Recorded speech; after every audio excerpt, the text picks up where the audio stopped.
che cosa è successo?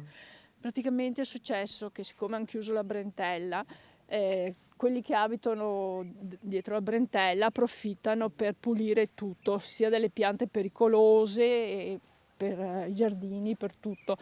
E stavano finendo perché mercoledì chiudono e praticamente mio cognato era sulla scala, il figlio era giù che faceva attenzione che non passassero le macchine per non essere pericoloso, e mio marito era sul trattore.